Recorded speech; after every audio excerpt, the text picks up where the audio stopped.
Everyone, আসসালামু আলাইকুম। Welcome my channel. আজকে আমি আপনাদের সাথে শেয়ার করব খুব মজাদার ও সুস্বাদু লোভনীয় গাজরের হালুয়ার রেসিপি।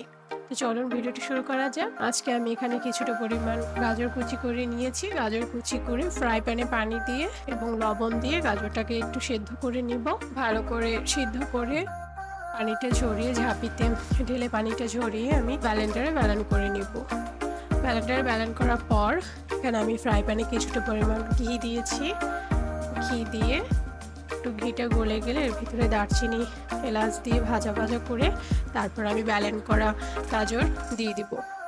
গাজরটা দেওয়ার পর ঘির ভিতরে ভালো করে ভাজতে হবে, অনবরত নেড়ে ছেড়ে ভাজতে হবে। এ পর্যায়ে নিচে লেগে যেতে চায়, তাই অনবরত নিচে নাড়াচাড়া করতে হবে।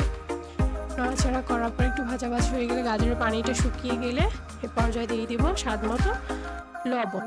এখানে আপনারা যে পরিমাণে চিনি পছন্দ করেন, মিষ্টির স্বাদ খেতে পছন্দ করেন, সেই অনুযায়ী চিনি দিয়ে দিবেন। পরিমাণ বুঝে স্বাদ মতো চিনিটা দিয়ে দিবেন। চিনি দিয়ে নাড়াচাড়া করে ভালো করে ভাজা ভাজা করে কালার চলে আসলে প্লেটে তেল ব্রাশ করে নামিয়ে যে যার ইচ্ছে মতো কেটে উপরে বাদাম ছিটিয়ে দিয়ে পরিবেশন করুন। খুব মজাদার ও লোভনীয় স্বাদে গাজরের হালুয়া, যে আপনারা যে কোনো অকেশনে ব্যবহার করতে পারেন, খেতে পারেন। খুব কম বেশি মানুষ সেটা পছন্দ করে থাকে। থ্যাংক ইউ সো মাচ ভিডিওটি দেখার জন্য। ধন্যবাদ।